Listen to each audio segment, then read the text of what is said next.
Hello, everyone, and welcome to The Jungle presented by Dexerto. The 2022 League of Legends season has kicked off, and it has been explosive in the first 3 weeks in North America. How many weeks everywhere else, Dom? I think week 5, week 6? Yeah, it's like week 6 in LEC, week 5. We just don't count lock-in now. Just doesn't exist. Yeah, I mean, especially who after cares that about lock-in? I mean, I theoretically care about lock-in. However, do I practically care about lock-in when none of the players were there now? But I think it could be fun in a theoretical universe. Well, we are in reality now because the league space needs us. The Jungle is back. dGon, Monty, and Dom here to break down all things league. And I think we got to start with the big news, guys. Flyquest is in first place in the LCS. I'm kidding. All right, that's the big news. Yeah, people care about Flyquest. That's what I expected was going to come out of your mouth.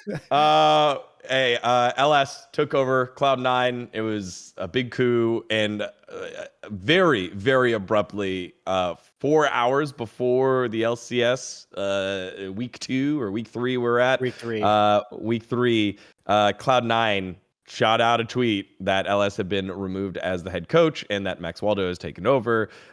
Since then, chaos had ensued. Text messages, DMs, wakes like it was a funeral. I went through a grieving process. So I kind of want to just get your thoughts there, and we'll start with you, Monty. This news was just massive.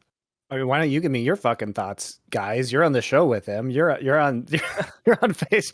Why, you tell me I don't know anything. What do you guys know? Yeah, we did do an episode. We don't know anything either. I mean, like, I know things that are not confirmed that I have no confidence in being able to say publicly. So I mean, I actually don't really know what's going on, and the things that I heard didn't really make sense to me. So that's also the issue, because when I look at this situation, on a surface level, I feel like something massive must have occurred. Like, if you build the whole roster around LS, and then you're benching him after 2 weeks, or you're just removing him from the org for 2 weeks, it's not like, let's see if he can function in a different capacity within the organization, or maybe we lessen the load. Maybe he goes to strategic coach or something, so he can just not have as much responsibility. No, you're just removing him from the entire org instantly. I feel like something crazy must have happened. And one of the things that I'm seeing is people say, oh, well, maybe it has something to do with the Korean visa. There's no way in my mind. They would just say it. They would just say it if it was. Yeah. There's no way in my mind this could be possible. So there's no reason to not just say that's the reason if it was the reason, guys. That is the stupidest conspiracy theory. This goes up there in the greatest streaming mysteries of all time. Why was Dr. Disrespect banned from Twitch? I actually know the answer to that. For real, not like Slasher, who doesn't know the answer. Okay, so say it out. I'm not going to tell you. Slasher catching strays. What just happened? So are you? That's all right. Slasher doesn't exist anymore, so it's fine. Don't worry about it. But this one, look, there's only one plausible explanation given what's happened, because here's the available evidence. LS was only in America for 2-3 weeks before this happened.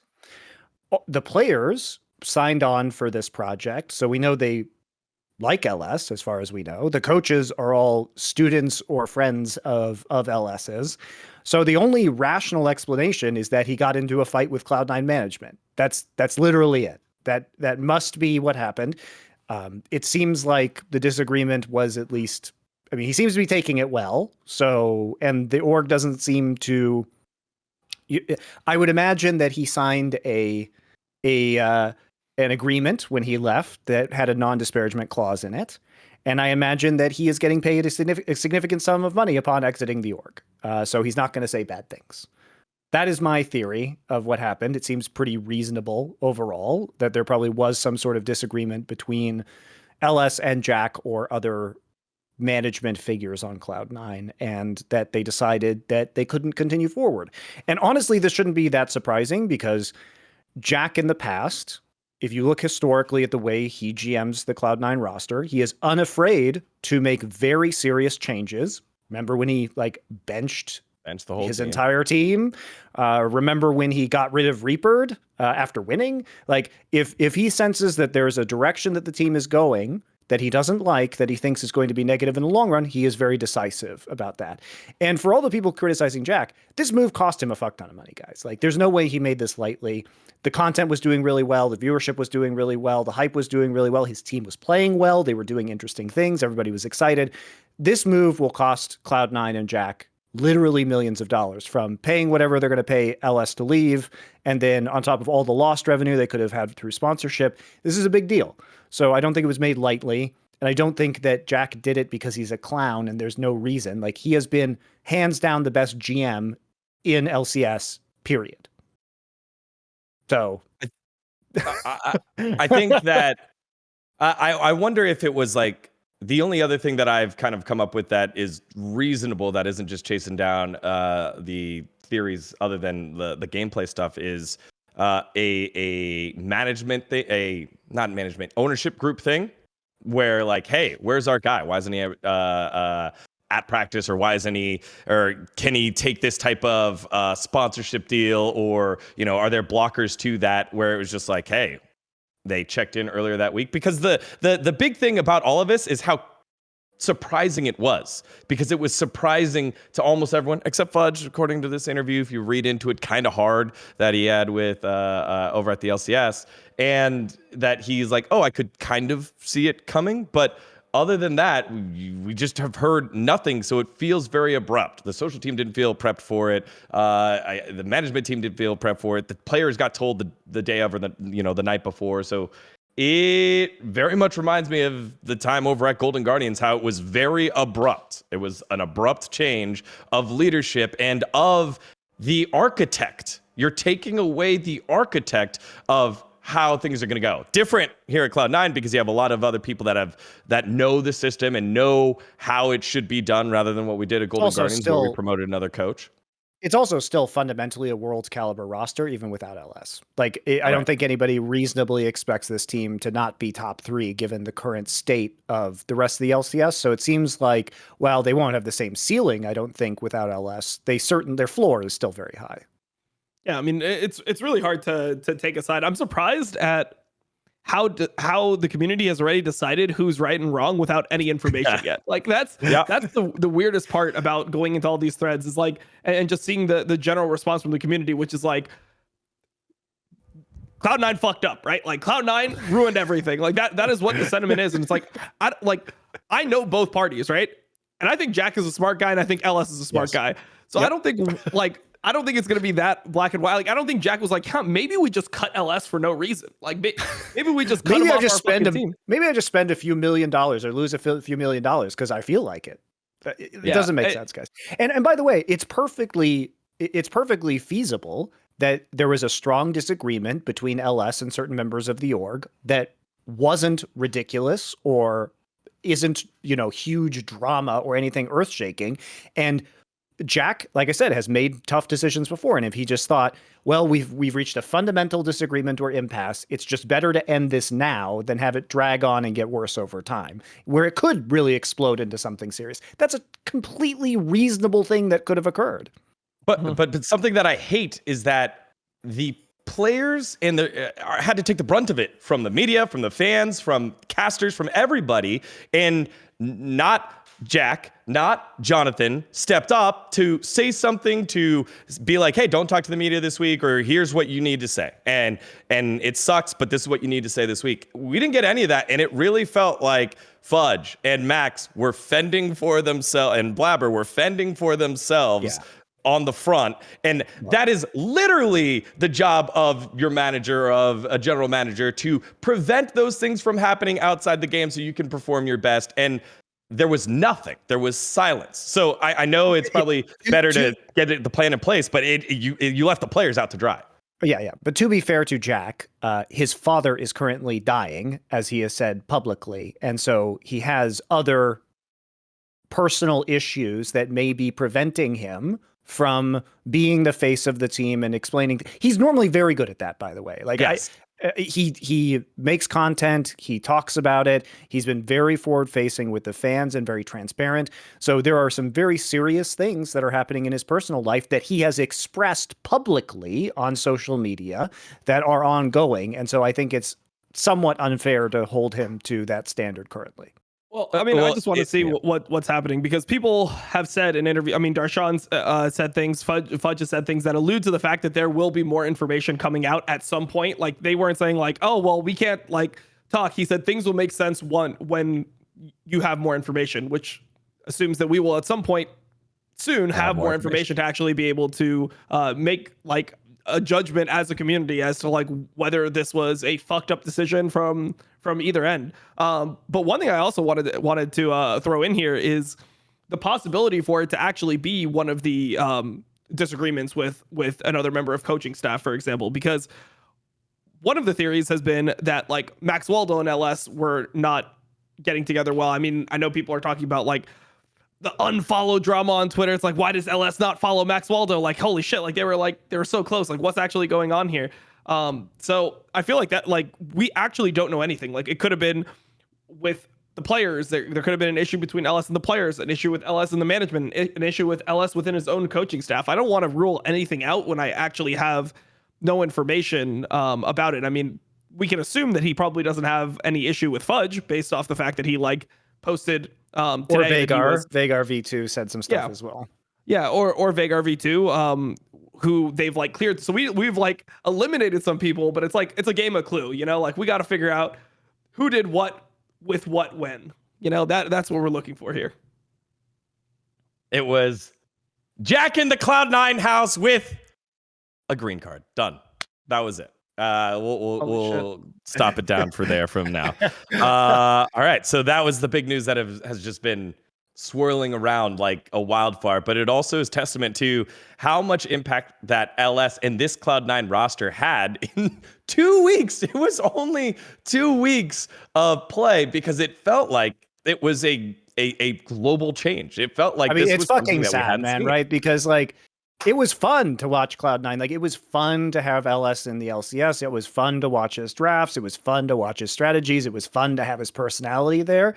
It was probably fun for the people who run the LCS to have viewers. I know they're not used to that, so you know, it was a good change for them overall. It sucks for LCS. I mean, I'm sure that they are Riot's probably pretty pissed that this happened, especially because they're not going to recoup the co-streaming numbers because they banned that now. So LS can't just go back to that and pump their numbers again. Which is actually good. I just want you to know that it's actually good. I realized recently that I get more viewers when I don't show the LCS games and I just talk about it. People are like, we would rather watch your face and not see the game than actually see the gameplay. So I think that's just something that I didn't interpret fully. I was like, oh, I thought this was going to be, you know, negative for my streaming career, but it actually is a positive. Like, more people will watch if they don't have to watch the LCS. Incredible. That actually is a wonderful realization for you. I think you're more beautiful than the LCS too, Dom, but the bar was low. Thank you. I appreciate it. And I know that there were Riot staff, I guess is probably the best way to put it, that were excited and have made observations on the viewership change since co-streaming was taken down, since LS had been there. So I'm interested to see what the hit will be, if there will be a hit, because I was watching Sunday's matches and it didn't look like there was a hit. People, you know, it started slow with like, you know, I think it was the Immortals game first, and it was like Immortals EG. Was that what it was? Yeah. It started with that. Oh, yeah. Was it? Yeah. I think it was Immortals EG, right? Revenge backdooring. Yeah. Because the pause, yeah, the maybe, really long yeah, pause. Yeah. And then all the that. We can get into the 100 Thieves after. Yeah. So like, we should talk about that. We should talk about that fucking pause because I'm actually mega tilted about that. Anyway, continue. Yeah. And the viewership still seemed like a steady climb to go watch Cloud9 in the middle of the day. So it didn't seem like it affected it this week, but next week we'll keep an eye out for it to see, will viewership change? I don't think so. I think people will continue to watch, but you know, we might be wrong. All right, let's dive into that. So for people that didn't know, on Sunday, there was a bug that happened with an Orianna Shockwave. Vulcan didn't flash out of it against Immortals. So it was EG Immortals. Immortals were in the pit doing Baron. Vulcan was going to go check around Baron pit by the red buff, stepped into the bush. The Orianna ball goes into the bush, disappears for half the cast, and then the second half, just all of a sudden hits him. He tries to flash out, doesn't flash out. They call a pause, and a chrono break was then like studied. It took an insane amount of time, like 30 minutes, to decide, is this chrono breakable? Yes. Where do we chrono break back to? Does this give an advantage? And the referee to go through all the different checks. This was a referee's dream. Referees study and are given opportunities to make this type of a call if they're allowed to chrono break or not. And so this referee, I don't know who it was, or this group of referees step in and say, yes, this is chrono breakable. And at the end,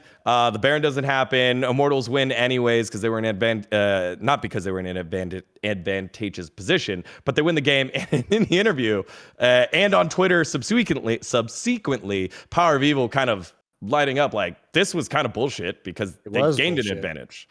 So Monty, go ahead. Like, what did you think about this chrono breakable situation? So first off, shout out to the new commissioner who said absolutely nothing about this, as far as I could tell, despite that ostensibly being the job of the commissioner to own these particular situations. So Ghosts continue to be the commissioner of the LCS, as is tradition, to be fair. The new commissioner is Jackie Failing, who just signed on, had spent multiple years in multiple different esports as commissioner in different roles of head of competition, but we'll go ahead.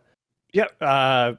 Yes. So I'll hold my tongue on that. I just have a question. There's more to that story for you, considering I worked at Owl, but yeah. let me just ask you something really quick. Okay, so how is it fair that when Vulcan can't see the shockwave and the shockwave is invisible, there's a chrono break, but when the commissioner is invisible, nothing happens? Like, how is this possible? Like, it just doesn't make sense.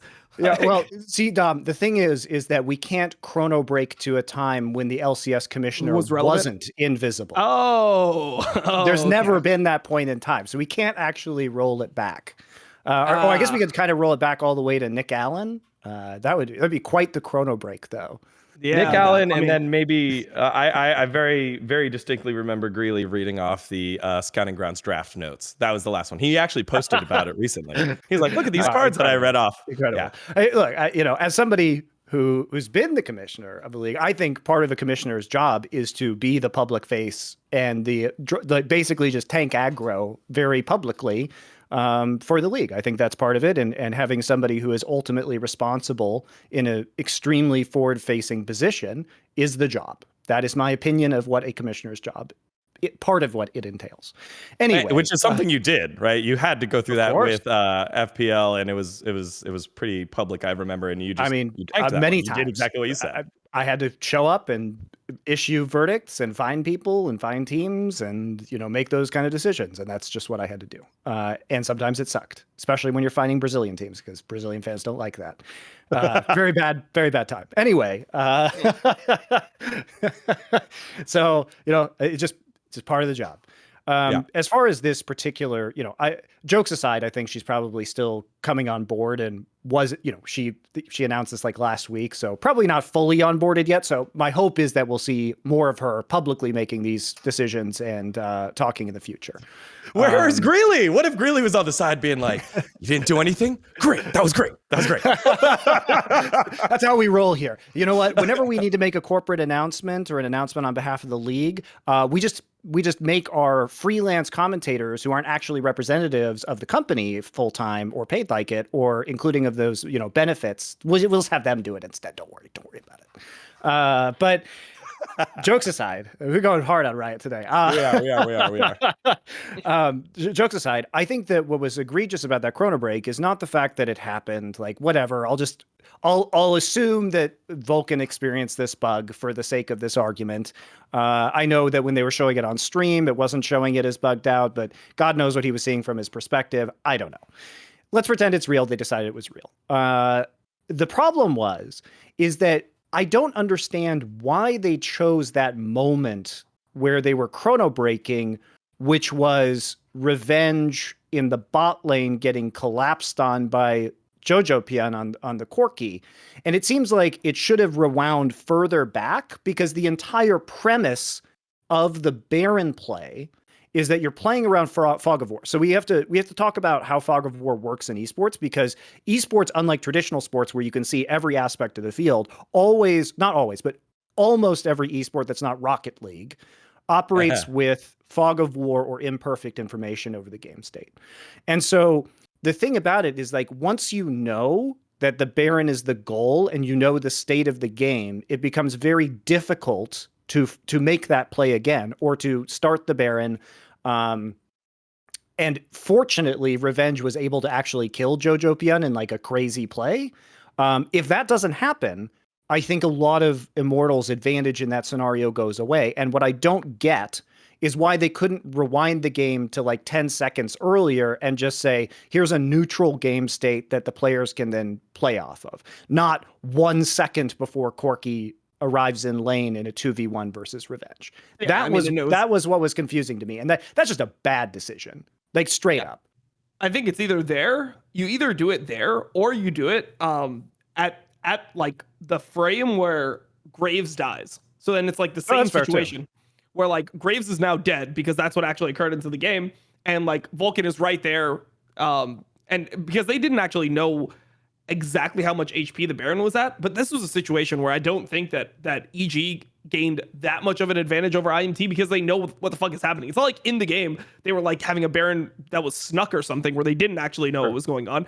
They knew that the Baron was there. They were in a completely like the situation for EG was super advantageous. You just kill a Graves bot and you have 2 TPs and they're doing Baron somehow. Like the best thing that happens for IMT is if EG uses their TPs and then IMT just disengages from the Baron and then like EG just roams mid or something. Like they just go mid and they take it tier 2. Like there's almost no winning for IMT. And then when they chrono break it, right? They go into the game and I believe that Revenge actually crit on a 30% chance on an auto and then he kills Jojo and then the whole situation is completely different. Yeah, which is like it's a pop-off moment, but it's like, oh, he got 30%ed on a chrono break. Like it feels bad for fucking everyone. Like there's no one that's happy with the outcome of the situation. So Dom, I think you could make an argument that the reason why they committed to the Baron so hard was, once they caught out Vulcan, they were doing like it. So the question becomes, if they don't catch out Vulcan, do they just disengage because of the TPs that you're talking about, right? So I think there's too many variables in that entire process. And once you've had 20 minutes to sit there and think about what you could have done or what you would do differently, for me, the decision-making process of EG is much more clear than IMT. Like they know, because now they have perfect information when they had imperfect information before, what they should do.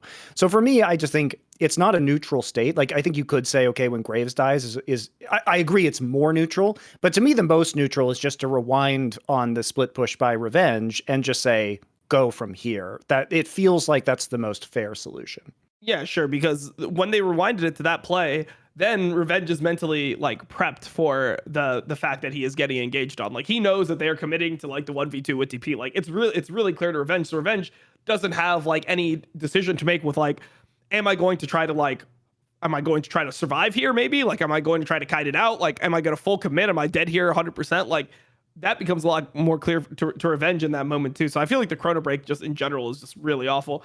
I would say though that like I would push back on the idea that like EG had imperfect information. Like to some degree they did, but I feel like when you're a pro player, like and you look at the item value in the game, like they might not know it's at like 6,500 HP, but they know that Baron's like between 5k and 7k or something, or 5k and 8k. They know like the range, and they know that the enemy team could not have possibly done Baron by that point.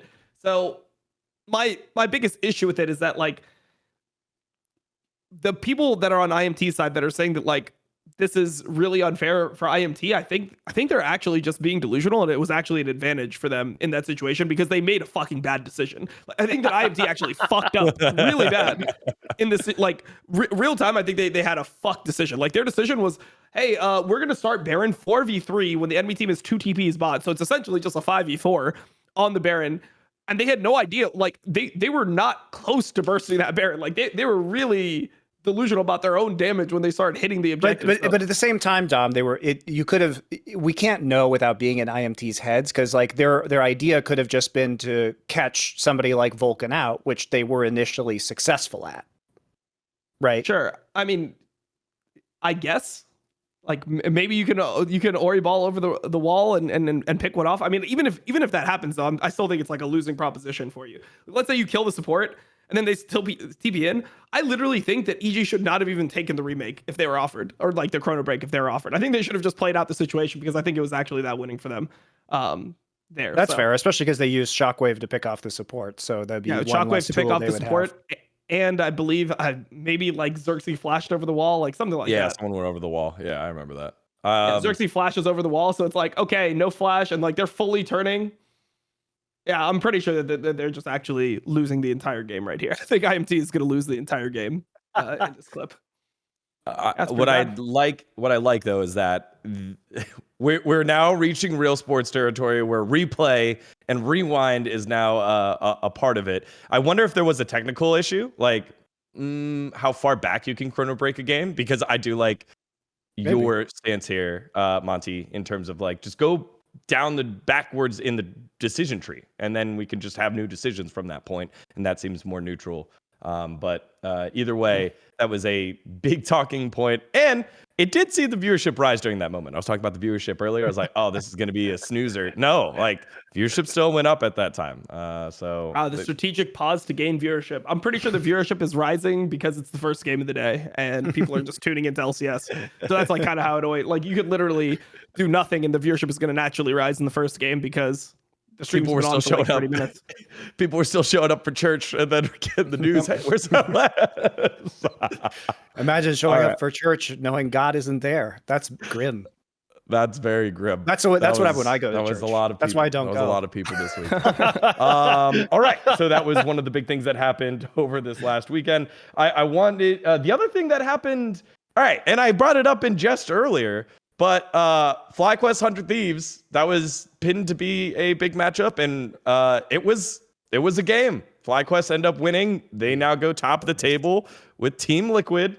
And I just want to talk about the top of North America right now with Flyquest. Can we talk about this game? Up front and 100 Thieves and Cloud9. Yeah, go for it. Let's do it. Can we talk about how shitty objective bounties are? Yeah, sure. I mean, I'm down. 100 Thieves, right? They're up like 5K in this game, okay? And objective bounties trigger like the instant Johnson is about to take down a turret, and then they get a pick in mid lane and transition to a dragon, so they get like a free 2K gold swing in a minute in this game, simply because that's the timing that objective bounties triggered. Like they do all of these other things and they get maybe half that amount of gold, right? And it starts this comeback. Then, on top of that, they had to rely on some shockingly bad play by Abadage, like shockingly bad positioning from the Corki. And then on top of that, they still nearly lose this game. And people are trying to crown them the kings of NA, in spite of the fact that they should have lost this game like 2 or 3 times if it hadn't been for random objective bounty timing and 100 Thieves throws. So I think it's... And also, Flyquest has had a couple of these games now where they definitely should have lost. And this is a team that could easily be 3-3, and only by some substantial luck, I think, have they gone 5-1. There's also the fact that we're in this. I feel like I'm just like in, esports is a flat circle. Like I'm just caught in esports Groundhog Day, and I'm at the beginning of the season again, where aphromoo is just randomly good on melee supports and Thresh. Guys, did we forget about Dignitas last year? Come on, like he's always this way at the start of the season. aphromoo does very well gelling with new rosters quickly, but there are diminishing returns to this. And why do I have to listen to this? It's like everybody has the memory of a goldfish. Like it happens every year, guys. Like yes, aphromoo is good at the start of spring. Thank you, with the new roster. I mean, I think there's a couple of things. Like number one, their strength of schedule has been really fucking easy. Like on the surface, people would be like, "Oh, but they played TSM, 100 Thieves, and TL." But it's like 100 Thieves and TL are the only 2 real games there. The other games they have, TL doesn't even have their full roster. Yeah, and TL shit on them. TL shit on them without their full roster. 100 Thieves was this game, which like, I mean, it makes me think less of 100 Thieves, and it actually makes me think well of Flyquest. Yeah, and then like the other games were like, what? Okay, nice, they beat TSM. Everyone's beat TSM. What the fuck? Like, who cares if you beat TSM? CLG, Golden Guardians, Team Dignitas. Like, they still have to play Cloud9. They still have to play EG. Like, they've had one of the easiest strengths of schedule for the first 6 games out of the entire league. And it's the same thing when you watch them play. Like, there's there's not anything to really be excited about because you can see the ceiling of the team. Like you can watch Flyquest play and be like, yeah, I mean, they could be decent, but they can only be about like this good. Like they can never be one of the top teams in the league because once you get into playoffs, once you get into these later situations and you're playing against people like Summit and you're like, you have Kumo versus Summit, you have Kumo versus Impact, you have Kumo versus all Kumo's these guys. played 2 Enchanter top like weird ass meta games too, which is also part of the reason they've been propped up. Even this game, like people might cite his Tryndamere play as being good, but one of the key moments in this game was like Abadage just like standing next to a full Fury Tryndamere, just getting his ass critted. And I'm just like, what are you doing, Abadage? Like, no, don't be there. The positioning, a lot of this was just horrible. Like his TPs were horrible. His packages was horrible. Like his Corki play was just bad. So I mean, I just don't think that Flyquest is that exciting of a team. Like, I'll be shocked if this team places top 4 in spring. And coming into this week, this was the same thing with Dignitas, who beat what we would consider lower teams in Immortals, TSM, and CLG, and lost to EG, then lose to Flyquest, and then lose to Golden Guardians. So I think coming into it, I guess I'll concede. I'm just excited. Flyquest always doing well. They try to be the good org in the LCS. When they do well, it does make me extra happier than I guess when it's always just the same top 5, right? Because it was gonna be the boring narrative, same top 5. It still can be this, end up there, but the fact that there's a challenger to that top 5 on a budget is an interesting thing to me. And your point earlier, Monty, which is something that I want us to transition to when, if we're done chatting Flyquest, is there were a lot of talks about Afro's been so great, top 5 player, who's your top 5 North American players, and all of a sudden like lists were just being thrown all over the place with like longevity being thrown in and impact thrown in and like different eras thrown in. And are we getting to the point now where we can have this conversation and it makes sense, or do we still have a definitive like, all right, aphromoo is just a streaky player. He always has been. Like when he's on, he does very well. He can make plays, but he is either on or he's off for kind of extended periods of time. And he also does very well in specific scenarios. So as I said, one of his strengths is that he tends to take new rosters and gel them more quickly and lead them through shot calling faster than many other players. I think that's a strength of his. He also does very well typically with melee support metas or thresh metas. Let's check and see what champions he's played. He's played Braum, Tahm Kench, Leona, and Thresh this season so far. It's what I would expect. Him. No Alistair, which is one of his longtime best picks. No Bard yet. Probably the Bard game's coming, guys. If I had to guess if the Pocket Bard's going to come out soon, I would say yes. Just because that's one of the things that he will pull out from time to time, and he'll probably have a great Bard game at some point this split. But I would be surprised if he picks Bard. Like pretty much the only thing you can pick Bard into right now is like Braum, I guess. Like there's really nothing else you can. I'm not saying it's meta. I'm just saying this is what he does. No, I know that like Bard is like I know that Bard is not meta. My point is that like normally you're not ever picking Bard because it's meta. You're picking it because it's good into whatever you're playing into. And normally the things that it's good into are like the useless supports. And I think the problem with this is there used to be 2. There used to be Braum and Tahm Kench, and now Tahm Kench actually can just engage on you in lane. Like he can just W on you in lane, and then the Bard just dies, right? So like it just becomes another bad matchup for Aphro. So I would be surprised if we see the Bard this split. I think that we won't see the Bard actually. All right. Blitz. He pulled out Blitz as well and had some like nice hooks every now and then and surprised people. But yeah. We saw the same gelling very quickly that we saw from Dignitas in spring of last year. This is a strength of Aphros. He is a good leader with new rosters. He can gel a roster, it feels like, quickly in order to achieve early success. But if it also feels like that the ceiling of these rosters, maybe not through any fault of his own either, by the way, it could just be that he's on teams with mediocre players, which also has been true for a long time now, that the ceiling is just low because of the average talent level of this roster. Now, what would happen if aphromoo goes to a team with a better roster, like in theory, a better roster? That would be an interesting question because he hasn't been on a team like that in quite some time. But he's a good pickup for a middle of the pack roster to get some early success out of the gate. He's doing it again here. But he doesn't seem to be able to play at a consistent level for an entire season. And he never has been, in my opinion, ever. Outside of like maybe season 5. Like season 5, I feel like he was pretty good.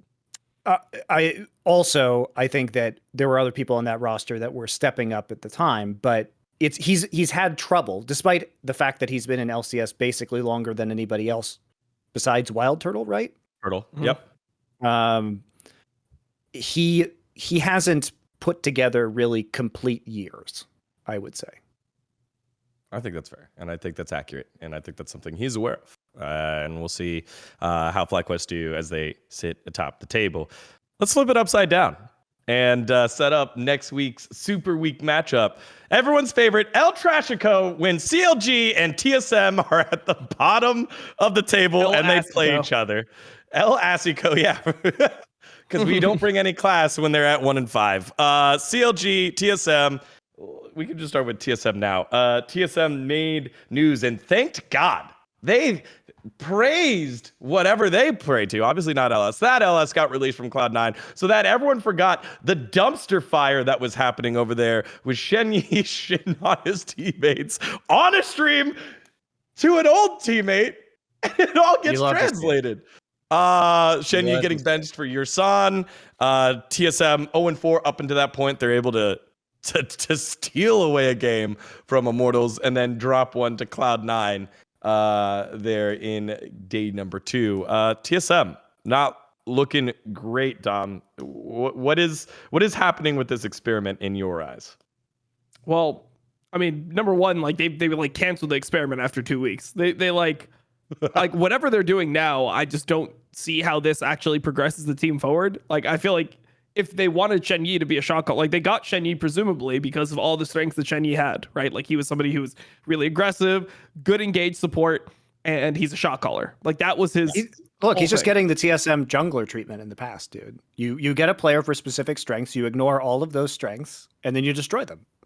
Yeah, but I mean, they're not even like waiting a split. Normally, they destroy them like throughout like a year. You know, like spring is like pretty good, and then by like midsummer, they're like, by the way, you're like shit at the game, so like just don't do anything, and maybe we have a chance at winning. And then like the players starts like second guessing themselves. They're afraid of like potential backlash. Everything that they do is just questioned, and you know they just become essentially a ward for Bjergsem. But the problem here is that they didn't even give him a chance. Like, how about you just stop playing fucking Lulu top and like Karma top and this bullshit, and you actually play like real games?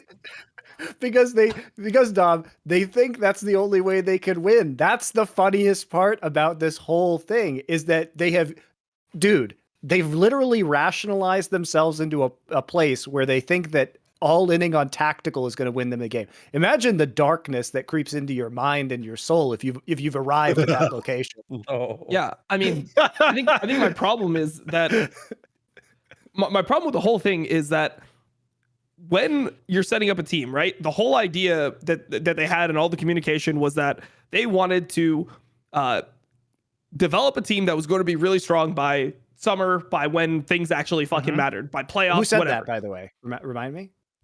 I don't fucking know. Reginald, one of these fucking guys. I don't know who the fuck is even working for them anymore. Exactly. That's my point. Yeah. Is that all the people who made these decisions and who said this shit don't even work there anymore. But even the new guy, I don't know who that fucking guy is. The new guy that came in. I know. Dom. I know him. I know him from working with him at Gen.G. Yeah. What the fuck is this guy's name? Dominic. Okay, whoever this guy is said that like, yeah, there's going to be a fucking slow start, like, but we're going to like, you know, ramp up. Like there was complications with visas and stuff. So everything didn't happen the same way we wanted in TSM Legends. And like, yeah, we're going to end up, you know, it might be a slow start, but we'll end up being good. Chawi, the head coach, said the same thing, right? So the people that are still there have the same mindset, right? But how the fuck are you going to improve if you're doing a strat that's getting patched out of the game, number one? Like, the fucking Lulu top shit is gone next patch. Like 12.4, whenever that is. I don't know if this week, next week, whatever. I love everything. That shit is out of the game. So you're literally investing time into learning something that isn't going to be applicable in the future where you're planning to be actually fucking good. and all the time that you could be spending developing with a player, like, yeah, maybe for these weeks, it's the best chance to win if you do your fucking Lulu top, Karma top bullshit. Nice, man. You got 1 win out of 5 games because you did the optimal way to fucking win. The problem is, like, once the next patch comes, you're going to be way far behind all the other fucking teams because they'll actually know how to play the game somewhat. Like, Flyquest is going to, have tried playing the game. Dignitas have tried playing the game. Even Golden Guardians is like trying to incorporate Pride Soccer into their team. Okay, how are we going to do this? Are we going to be still able to play with Zin? Are we going to put him on as assassins? Is he going to 1v9 carry? The other teams are making progress on the things that TSM needs to make progress on, but TSM is just refusing to do it. And they're perfecting the strategy of like, okay, so we want to late invade here, and then we'll like slow push the wave and 4-man dive it. Sure, you could say the argument of like slow pushing into like diving is something that will be good overall as a team, but it will never be this extreme. And all the other things that you're going to have to do on the map, like roaming your support with your jungler, like together to get vision, syncing your like level 4 back with your support and your jungler to see if like they could potentially make a play on mid. All these different concepts in the game, they're just going to be literally shit at. And I love where you're going with this. I love this train of thought, Dom. Keep going, please, because you're going to arrive at a beautiful place. This train of thought arrives at a gorgeous station, let me tell you. Continue. Well, I mean, yeah. So not only are you not doing the things that are conducive to actually progressing as a team, that's number one. Number two, you're not even doing it with the fucking player that you're presumably going to be playing with at some point, because Yurson is not it. Yurson he's not great. He's okay. He's literally fucking in Domlo. I play with this guy nonstop. He's a 50% win rate support in my ELO. He has lower win rate than me at similar LP. It's not good. Like, that's not a good look. Like, I'm barely playing the game. You don't want to have your support in Domlo right now. Like, you don't want to be playing with a master 50% win rate support on stage. So is that the place? So my point. Yes. Fucking Domlo. But yeah. So the problem is that like, you're stunting your own growth intentionally by doing all these things to sabotage yourself instead of just giving your plan chance to like chance to work. It's like you go into a game, right? And you tell yourself, okay, you know what I want to work on? I want to work on how I like full clear into crab and then like getting a ward in their jungle and basing. Like that is like what I want to work on. I want to work on my full clear jungling. And then you start full clearing and you see somebody die bot lane at level 2 and you're like, fuck it. And then you level your ability, skip your half your side of your jungle, and you just like all into that fucking gank that's not going to work out, and you just like lose the whole fucking game. You're sabotaging yourself from improving because you're not even willing to sit through any of the negatives that could possibly happen when you're trying a new strategy. So for me, I mean, the whole problem is like somehow their management and their gameplay both suck as hard as possible at this point in the season. But here's where you're going with this, Dom. So I've got questions for you based on use absolutely correct like line of thought that you've got going on here. So what does this tell you about what TSM thinks about themselves? Because we can infer very accurately, I feel, like what they think about themselves. Oh, I mean, well, they think they fucking suck. They think that they cannot win while playing a standard game. That is what they think. They think they cannot win if they play standard. And then what were the results of them not playing standard, thinking that this was their best strat? They won 1 game out of like 4 with this strategy. And the worst part about this whole thing, like, so the results were 1 win, 3 losses doing this awful strategy. Or maybe it was like 1 win, 2 losses, whatever. I mean, they lost more games than they won with it. That's number one. Number two is the game that they did win. They were down 2 inhibs. They should have lost the game. It looked fucking terrible, even when things went their way. And when they came out of the game, the result was like, yeah, we're actually behind, but everything, like we're used to being behind. It looks really bad, but everything actually went according to plan. If that is what your plan looks like, if your plan is to be down 2 inhibitors, give the other team Baron, and not be able to contest anything all over the map or contain the split push, like, it's a fucking bad plan. Like, just ditch it. Like, find a new plan. Like, how about we go back to like plan A that wasn't even going that bad? Like, you could have won some of those games with Gen.G. Like, you literally could have won. So that's what I love, Dom, is you've now glided the train of thought into this beautiful station, which is basically the bullet points are as follows. Create a roster that you say needs time to develop. The people who made this roster leave, and even though other people, like you said, Dom's sitting there saying, we're going to wait, because literally that's what he was told of players he did not select, right? So he has to do it. He's just standing there holding the fucking bag at the end of the day. Him and Chawi just fucked, right?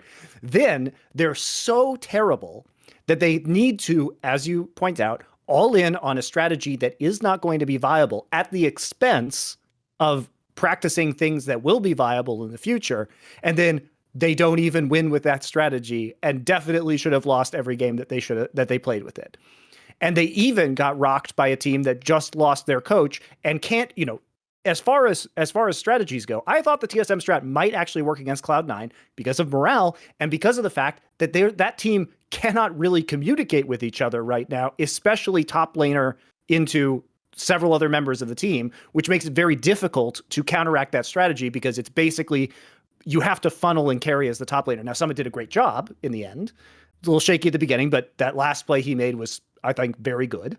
Pushing the advantage onto the Nexus, then coming back and having that dragon fight. But overall, they've completely failed at even cheesing. A temporary cheese that they can't even carry forward into the future. So this is just a disaster at every possible level. It's a disaster that the people who made this roster are no longer with the org, or in Reggie's case, if I had to guess, considering he's under investigation by his own team as well as the LCS, I would bet that he cannot speak to the team right now as part of these investigations. That is almost certainly what is going on, is that he cannot interact with the League of Legends team. So him and Parth, who ostensibly made these decisions, maybe Lena too, guess what? They're all out of the picture right now. And so you're left with a guy who didn't make the decisions making more, like, with this roster, and then the coaches making these decisions that are only going to shoot them in the foot later on. So what we can infer is that this roster is going to be even worse somehow in the future. Yeah. I think it's really rough. And then, I think everything you hear from the players, even when they're trying to be positive, just makes me more worried about the team. Like, we talked about the tactical thing. How about the Huni comment that he made in the interview where he's like, actually, I feel like playing Smite top makes me better at the game. Like, no! How about the fact that Huni as a player is like the last guy who should be playing Enchanter tops, like, based on his history and style? Like, what the fuck are you even doing with this guy? Yeah, I'm not a huge Huni fan, but at the end of the day, you ride or die by Huni on Huni rosters, and having him be the supplemental carry to tactical that decision is just mind-boggling to me.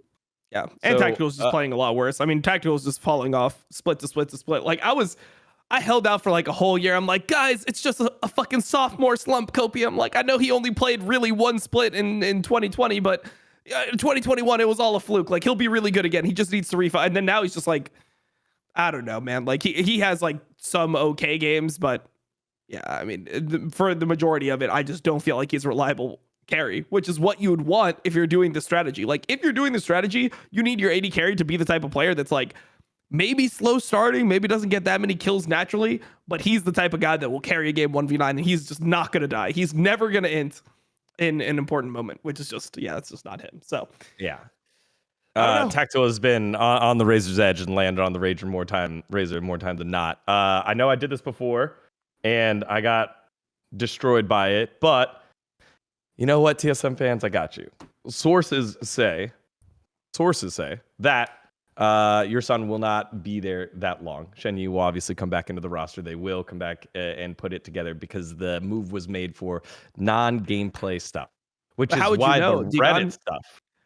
How would you know, dGon? Like, the thing is, you can't know because Spica doesn't know, so therefore you can't know. How fucking that's true. Dumb is that's true, dude? That's what's so fucking crazy is that people actually thought that was like a correct response. Like, when Spica was like, bro, of course, like, I'm on the team, I know everything that's going on, and the community was like, that makes sense. He's on the team. Of course he knows what's going on with his team. Like, no, specifically, a lot of the players don't know what's going on with the team because it's not beneficial for the team to inform their players of decisions that are going to be happening if the player might not like the decisions that actually occur. So look, I can't count the number of times that owners or managers or coaches have talked to me about potential roster changes before the team knows, because they want somebody to bounce an idea off of, and they know I'm not going to fucking leak it everywhere. Yes. So there you have it, Holy TSM fuck. fans. Don't worry, Shenyi the Savior will be back in. The other thing is that when it comes to the roster creation, right? Parth is gone. As a Parth, Lina, Reggie combo, all three of those are not able to touch the roster right now.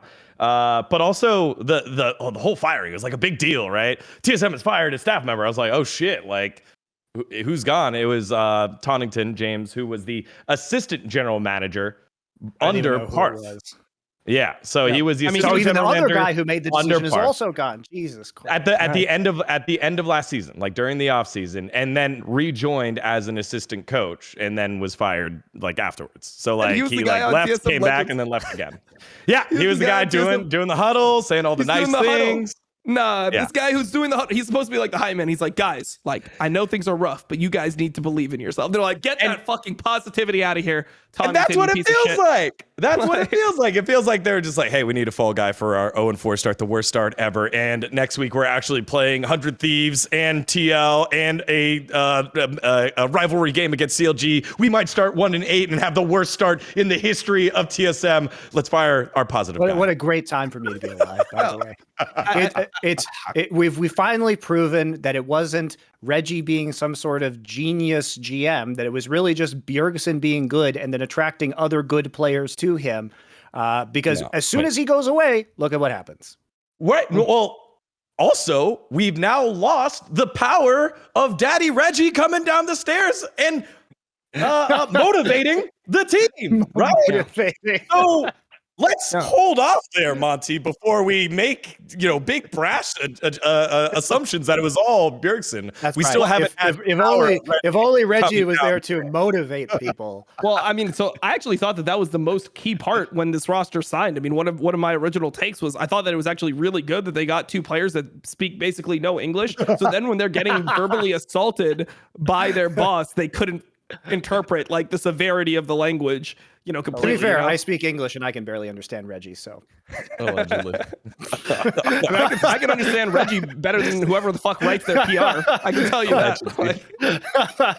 Just throwing that one out there, allegedly. Christ. All right, cool.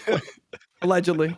All right. Great. So that was the fire that is TSM. Wait, do I have to throw allegedly in there? Because I've like seen this shit on camera. Actually, it's like, you've seen I mean, there's literally like camera footage of what I am talking about that like everyone is privy to. So like I'm not even throwing it allegedly. Like I've seen it. Like, and it's not like I've even seen it like privately. Like I have the clips like right now. Like you want to see it? Like I can fucking pull it up right now. So that would pull up the sad Dyrus. Sad Dyrus is I hate that one. I was in that game, bro. Like I was in that fucking game. I was playing versus Dyrus at the time. Like this guy is playing a little bit differently right now. That game was actually fucking hilarious. Like Thorn and I, we watched some of those old. We were like doing a watch along stream a year and a half ago, and we were watching those old Game Cribs episodes, and like the fact that it was entirely Reggie's fault in that game was just fucking hilarious. Yeah, that's that's what I did. I that was literally YouTube content right there. I was just like, let me just watch the fucking game. He's like flashing to the base, running it down. He's like, fucking turtle, you piece of shit. Like you ruined the game for us once again. It is actually super funny in retrospect to go back and look at that. God damn, it's too much. All right, man, it is. What a time to be alive. You're right, Monty. What a time to be alive. It's a great time for Monty.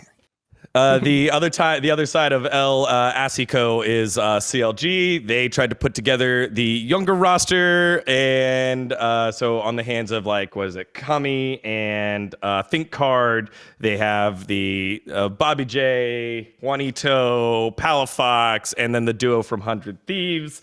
How do you rate this roster? And is there hope? CLG fans just need the slightest bit of faith. Can you give that to them, Monty? No. I mean, look.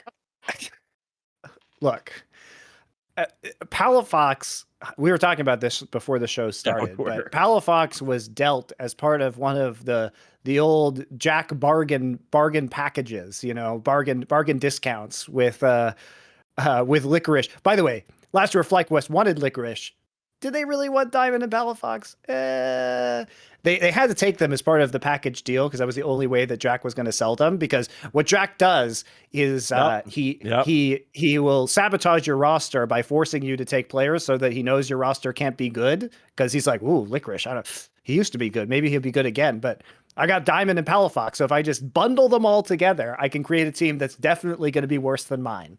And so they just bit this one off, took Palafox again. Jenkins, who is best known for not being Alfari, they got him. And then Contracts, who's had, better than Alfari. Yeah, that's what the broadcast was trying to tell me. better GP for sure. Then you have Contracts, who has had how many contracts in the LCS has Contracts had at this point in time, still is bouncing in and out of rosters. Then there's Poom, who couldn't cut it on 100 Thieves when he was on it, and then there is Luger, who actually might maybe have some promise, TBD. 5 contracts, by the way, for Juanito. I had to count. Cloud9, Golden Guardians, 100 Thieves, EG, and now CLG. And nobody seems to actually want to start this guy. Yeah, I mean, I thought he was pretty good last split, to be honest. Yeah, I was like, that's fair. I thought I was watching your play. I was like, you know what? Like, it looks like he's back in it. And even when he had that small stint on 100 Thieves, I also thought he was like pretty good in those games too. He was pushing Meteos at that time, right? It was Meteos. Well, Meteos, he replaced. He replaced Meteos. And so I think he's a good alternate. I think Contracts has to be viewed as a starting jungle motivator. You just keep him on your bench to threaten your starter into performing and practicing. He's the Acadian. He's the Grig to Acadian, or the Acadian. You know who he is? I don't know how many people watch LPL that are watching the show. He's literally the Zhao Peng. He's Zhao Peng, the brainless from LPL that's gonna go in like level 2 gank, like make some shit fucking happen, and probably like run it down a little bit in team fights, and like he'll have like a horrible game every now and then. But he's going to like, get in there, like try to get people ahead, try to make the game a little bit chaotic, and if it works, it works. But it's like a sometimes thing. It's like you throw him in as like a player that's gonna just spice up the game real quick, and then you go back to like your stable, jungler that's going to play normally and like allow you to win games 2 and 3 of the series. He's a game 1 jungler in the best of 5. You throw him in there, he fucks things up, like makes the other team like, God damn, like do we have to ban his champion? Maybe we have to be careful of level 2. And then the next game you just play like a Svenskeren, or you play like a Meteos, or you just play like one of your brain jugglers after that, and they'll Did you give him that title? I just want to know. Zhao Peng the brainless? Or was that like... Oh no, that's Kelsey. Kelsey gave him the title of Zhao Peng the brainless. Okay. But it embodies how he plays perfectly, because he is just like the level 2, like it's either that he's the brainless or he's like the most 10-head player, like the mastermind of the fucking universe. It's one of the two, because the way that this guy plays is he's like, you will never expect some of these ganks that he goes for to actually occur in the game. It's like, dude, you realize that like just baseline, if you go for this gank, you are going to lose more based off like your jungle camps that you are sacrificing in order to make this. And he's like, yes, I don't care. Like we can get a kill here. Like you hear that? You hear that, Contracts fans? I heard Contracts, master big brain of the universe. That is the one that I heard there. No. He got the Valentine's Day buff because they did the Grubhub thing with Kobe, and then they won the next game. So they just need more skits. Yep, they won a game against tilted Cloud9, who found out hours before that the coach that the entire roster and coaching staff had been purposefully built around was getting let go 2 weeks after he arrived in Los Angeles, which definitely would not have affected their mental ability to play the game whatsoever. Definitely not. I heard it was actually just draft that went wrong that game from the players. It was more from Fudge. Fudge was like, they just did what we we had to play standard because we didn't expect. We had bad scouting info on their draft. So, yeah. Okay. All right, no hope on CLG as well. I mean, there's hope. There's hope this week, as Dom said. The way TSM is playing, like, who knows? Who knows? It's Immortals, TSM, and EG. That's actually a team that we haven't talked about, who is slumping and has lost games that we thought they would win. They find themselves tied 2 and 4. I want to ask you, because earlier in the show you said you didn't expect Flyquest to be top 4, which I assume means that you think EG will be top 4. That's what I would assume that means. Is that true? I mean, like if it's not EG, then I assume it will be EG. Like I think they'll get shit together, and I'm not saying top 4 by end of regular season. I'm talking about like playoffs, right? Like so, I think EG will get into playoffs, and then like I think I agree. I agree with that. That's who I would. And to be clear, the other top 4 are Team Liquid, 100 Thieves, and Cloud9. In case that wasn't apparent. Yeah, and then they like even if they didn't, like I would just expect one of the other teams to be better than Flyquest, like Golden Guardians or Dig or some shit like that. Like somebody else will probably be better than them. Like I would just expect, I just think that they have a low chance of actually being top 4 themselves. Like maybe those other teams don't have higher, but it's like if I'm going to like make a bet, it's to me it's an over 50% chance that they are not top 4 for sure. Like no doubt in my mind. Then what is happening with this EG roster right now with Boomer and the 4 Zoomers that look like they're slowing down and not able to have the same impact that they did against lower competition and lock-in, and I would say earlier in the split as well. What is plaguing them from getting to that level? I mean, I think that there's like a few things. Like individually, the players are just simply like playing worse than they were before. But I'd say like one of the biggest issues is I don't think they're really playing drafts that are like really conducive to their strengths. Just as players. So when I look at somebody like Jojo Pion, I'm not thinking about like first pick him Corky on 12.3 and have him farm. Like I want to see this guy shit on people in lane. That's what this guy does. He's somebody who's built to outlane other people. He's the NA Chovy. Like that is our NA version of Chovy. Yeah, he's younger. Yeah, he's worse. All that shit. It's just you compare NA to Korea, you compare Jojo to Chovy. You know, like that's what it is. Not in terms of like he's the same caliber of player, obviously, because we have like imports. But as far as NA mid laners go, when was the last time we had a mid laner that actually looked like he could fucking lane? Every mid laner in the history of LCS has always been, it's an NA mid, but like he just like, he just like roams or some shit. It's like a Demonte. Man Cloud. Yeah, wow, I mean, Man We go. Yeah, I think Man Cloud was the last like laning mid laner that I remember from North America. Everyone else was a roamer or strategist, but Man Cloud was the last like real pure one, I think.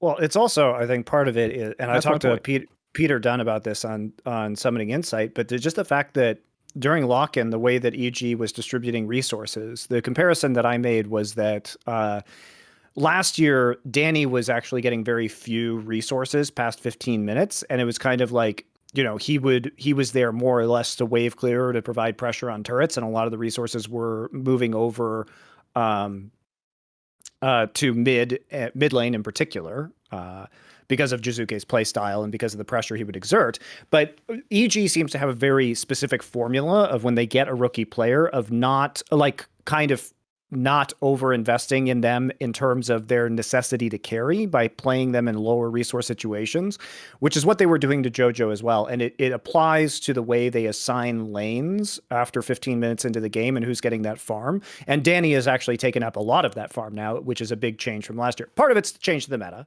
but part of it is also that EG, Peter and I discussed this, EG very specifically tries to alleviate that pressure on newer players.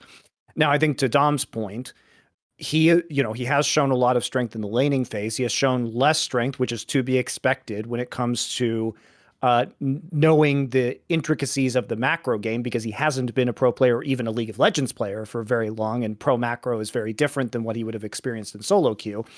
And so when you're playing him on scaling picks, I think there may be an issue with that, because oftentimes he's not in the right place and he's not getting funneled a lot of the resources. So to Dom's point, I think that yes, it's possible that, playing more passive, scaling laners may not be in EG's best interests at the current point in time.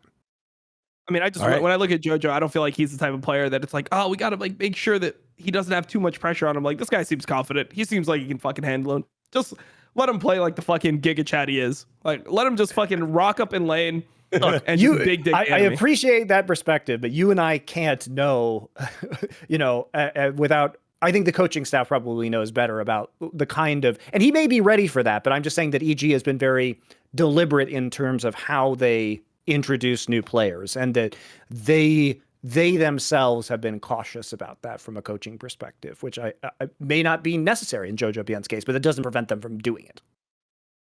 Sure. That is Evil Geniuses, basically, and how they're going to be moving forward here. Also, one of the EG losses was to Team Liquid with Core JJ back.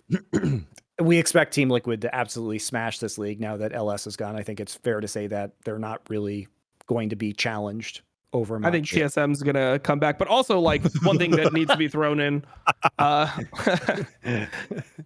here is that EG has also had the hardest strength of schedule out of any team. So their 2-4 is not a real 2-4. Their next 3 matches: Flyquest, Golden Guardians, CLG. Like that's their next 3. So CLG tied for last in the league. Golden Guardians like 7th, 8th, something like that, and then Flyquest, who's like the most fraudulent first place team that we've had since Dignitas of last year. All right. I also think that part of, if we actually look at the context of some of their losses, like their week 1 loss to C9 was, I mean, do we really think that Jojo Pian's played the Soraka matchup, the Soraka Victor matchup before? And also the way C9, like I think EG had a very solid early game plan in that game in particular, but it's very different, especially for a new player to understand kind of weird team compositions on the fly if he hadn't been prepared for them. So I think that was difficult. There was Peter Dunn discussed with me about, the using different keystone runes, having the phase rush on Victor may have made that matchup very different. So there were some mistakes, I think. And part of it is just coming with having a newer mid laner who may not understand some of the depth of the game that's been thrown at him, on top of having like Dom said, a difficult schedule so far. Right. Yeah, I mean, and Jojo said how valuable that was to him in the interview that I had with him after they beat Dignitas the next day. Sorry, go ahead, Dom. Well, I mean, what I would say is that for EG to function, the way that I see this team is it just makes sense to not be early picking. Like, what have they played so far in LCS? They played at least 3 games I can remember of Corki, of like 2 Corkis at least, and 1 Victor. That's half your games, like blind picking, like opting into the scaling, like farm matchup. Or when I think of EG as a team, right? Like they have the weak side king and impact, right? Bot lane is not normally something that you can like giga counter with like saving 80 support to last. Like normally just like banning out supports. Like if you're on red side, banning out supports in the second ban phase, and then like picking R4, whatever like the support that you're setting up is good enough. Or you can just like early pick some of like the strong laning supports that exist. So like you can go for like Thresh Affiliates and things like that in the meta.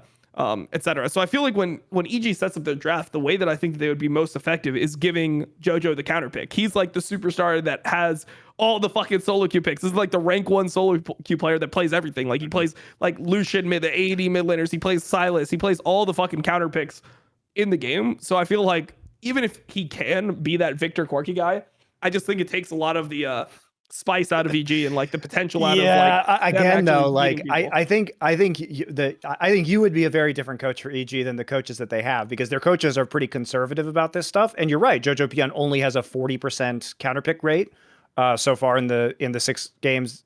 It's 6 games that he's played. 6 games that he's played.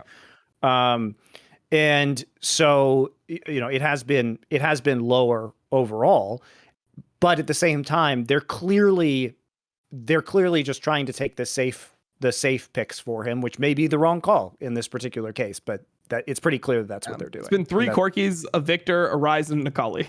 I mean, the Akali game wasn't good, but yeah, the Akali wasn't good, I was gonna say, but I'd rather see him on that than more Victor. Yeah, that is EG. I was gonna ask, what was I gonna ask? Oh, next week or however many. Yeah, actually after next week, because that's halfway through.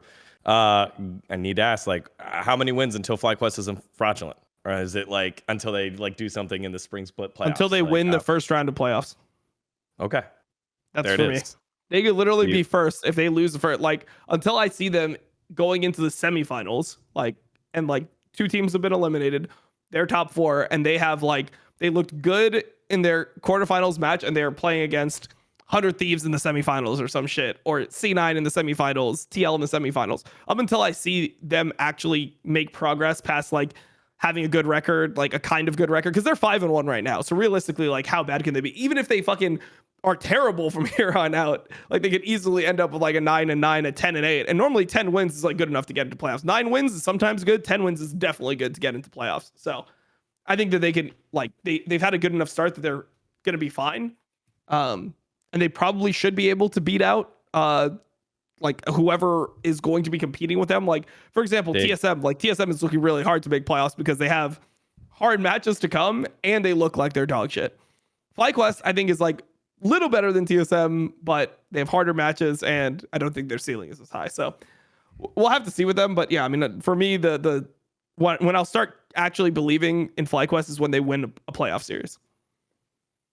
Okay. I think that's fair. And just because we call Flyquest fraudulent doesn't mean they're the worst team in the league. It just means that them being in first place is a fraudulent result. Yeah, I think they'll be like 5th or 6th now. I think they'll end like 5th or 6th. They'll lose first round of playoffs. That's what I'm expecting.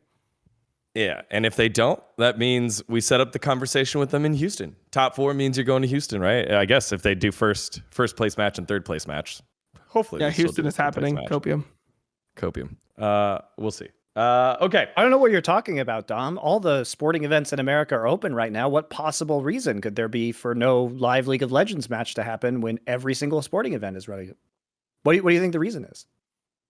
I don't know. Why don't you tell us, Monty? Why don't you tell us? I feel like you're the one that has the answer here. So I don't know. I don't know the answer. All I know is that every single sporting event is going on with audiences except LCS. That's what I know. That's the sum total of my information. And that we haven't had an update from the commission yet. Again, who doing the job well? What? Let's close it out here with our a fan favorite segment to close out the first 3 weeks of the LCS. We like to call it here God or Dog, and this is where we pick our God player, God team. No, we're going player here. We're going personal. God player and our dog player. So the player that has been performing super well and someone you can build around, and your dog player, the one that has been in the doghouse and not playing as well as they need to. We did not rehearse this, so I don't know. I have no idea who you guys are picking. We could start with the gods first. Go nice first. Dom, you're up first. Who would be my God of the LCS? God player of the LCS in the first 3 weeks. 6 games down. God or dog? What are we doing first? God. We're going God first. Okay. We leave the spicy for the end. Who's my God player of the LCS so far? Oh, man, it's really tough. Like, I don't think there's anyone that's been like a super God so far. I mean, I guess one of the easy ones I could say would be... Oh, man. I guess I could say Closer. I feel like even in the losses for 100 Thieves, I feel like Closer is still really fucking good. I think he might be one of the best players in the entire LCS right now. So even though he was put on Trundle these last couple games, it seems like he's really the reason why 100 Thieves won in the first place, and he still looks like he's in good form. There's nothing that makes me believe that he's going to be getting out jungled by anyone in terms of actual matchups. I think 100 Thieves lives and dies by the same things that they've been living and dying by. Can they engage? Like, will they ever learn how to set up a fight with vision beforehand? Or like, yeah, all those things. So I'll go with my God being Closer. Okay. All right. Monty? I'm going to pick a player that hasn't even played all the games, which is our Lord of Supports, descending from Visa Heaven for JJ. Obviously, everybody wanted to see him make his glorious return. He has risen after being dead in Visa Purgatory. So overall, fantastic. I mean, you could see the difference. Like, people talk about Ayla or Isla or whatever his name is. Nobody cares because nobody's going to see him again. And you look at Core JJ, and he comes in in 2 games with nearly 90% kill participation, all over the map, creating enormous pressure, just wandering into mid, blowing summoners. Like, the effect that this guy not only has on the 2v2 on lane in his own lane, but on every other lane is just insane. And so it's a delight to see him again. You'd have to believe that anything else than Team Liquid, without barring roster changes for other teams, anything else than Team Liquid winning both splits this year is a failing for Team Liquid. All right. That's high pressure, but also that comes with being I think look, one of the you don't get your 3 you don't get Core JJ a green card, get Bjergsem as an NA resident, have Santorin as an NA resident, sign Bwipo, and then get fucking Hans Sama and then expect to not win LCS. Like, objectively, based on the roster, anything else than 2 titles this year is a failure. After both of you guys had real points, I can't pick, Kumo because of his high rate in Champions Queue, or Takui because he sniped the fuck out of bad Abadage. So I'll go with the guy who lit it up. He's funny.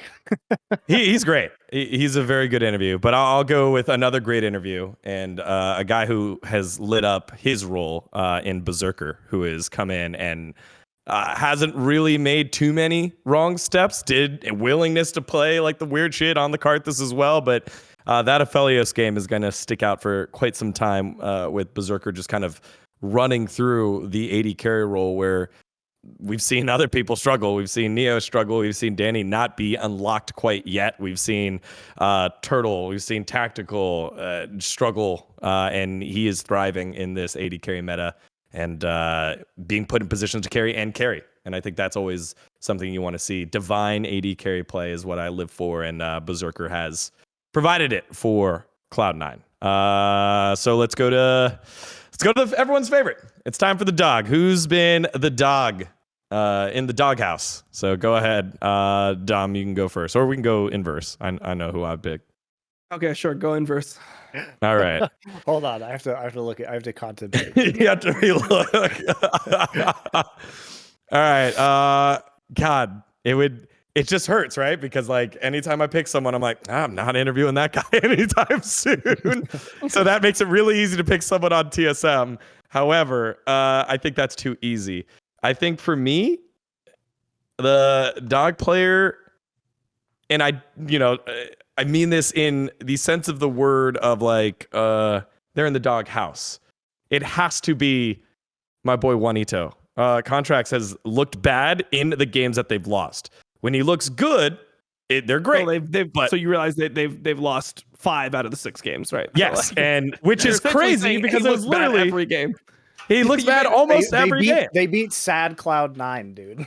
They beat the number 1 team, Cloud9. Yeah, that's what I remember. And he was a driving force in that. He turned Blabber back into Crabber, dude. But Juanito, he has and I remember this from Golden Guardians, he is fearless in taking fights. But I feel like you can go ahead and clip it. There are multiple times now this season where he's gone bot, engaged in a 3v2 with his bot lane, and they either die or lose 2. Those are the results. And that's happened in lock-in. That's happened in regular season. And I think Contracts pulling the trigger a little early has started to hurt this team because we know how good he can be. So please get out of the doghouse, Quan. All right. That is my pick here at 3 weeks of the season. All right, Monty, inverse schedule. Who you got? Or inverse order. Who you got? I don't know. This last week, like the results were kind of fucking weird, honestly. I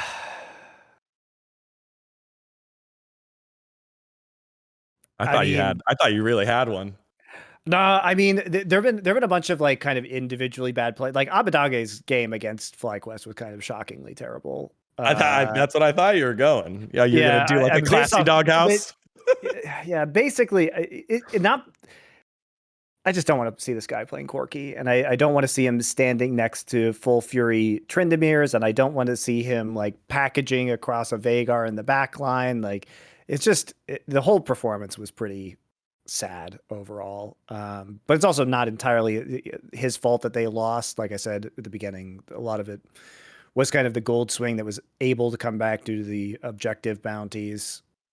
I mean, I feel like the entire TSM, based on Dom's excellent monologue earlier, is kind of there as well, but it's harder to single out somebody in that case. Oh, I can single out one. Oh, you want okay, there you go. Dog? Is there anything more dog for a top laner than playing only supports and fucking following around your AD carry the entire game? Like, that is the ultimate dog top laner. How about being what we've known as is a very aggressive lane forward top laner who will play Lucian and go ham on people, and then he's been so gaslit by his own coaches that he thinks Smite top is fun now. It's fun. It's good. They've actually mind controlled him. They've actually mind controlled him. Look, something T1 couldn't do. They've completely destroyed his will to top lane at this point in time. He's just a shell of himself. I mean, look, if that's not a dog top laner, I don't know what the fucking dog top laner is. Like, if the top laner is going, if you say to your top laner, like, hey, can you actually buy a support item and follow our jungler around for the remainder of the game, starting at level 3 or starting at level 1, depending on how like much of a bitch you are, you know, like then. And they're like, yeah, no, every game I'll do it. Every game, like that is a dog top laner. That is a dog top. I like I'm looking at the list of players like Jenkins and Kumo would do that. They'd be like, yeah, sure, anything for the team. Everyone else would have an issue. Licorice would have an issue. Revenge would have an issue. Is it a coincidence that Kumo, Huni, and Jenkins all sound like names you would name your dog? No. They're all dog names, man. I don't know if I'd name my dog Jenkins, to be honest. Jesus. Come on, leave Bobby alone. You name your dog Mr. Jenkins, not Jenkins. Nice. But Kumo and Huni are definitely dog names. All right, who you go to, Monty? Dots. I told you, I'll take Abadage for that performance. All right. All right. Okay. Those are our gods and dogs after 3 weeks of the LCS. It could always change. But for now, that's who we've got here. Also, all right, y'all. Has dog in his name, so there you go. Abadage. Nice. All right. I think that does it here for our first episode here of The Jungle. We're back. You can catch us on Dexerto. Any closing thoughts here before we wrap it up, boys? Monty? Tweet at me if you have a dog named Huni or Kumo. Somebody does for sure. Yeah. Or Mr. Jenkins. Or Mr. My closing thoughts are simply that you said that Abadage has dog in his name, but Huni also has dog in his name. It's just right before it's TSM right beforehand. So all right, let's go ahead and call it there, y'all. Nice. You can catch more episodes of The Jungle on Dexerto. Head on over to the YouTube channel to catch more of us. You can catch us on our socials, and we'll catch you guys for the next episode of The Jungle. See ya.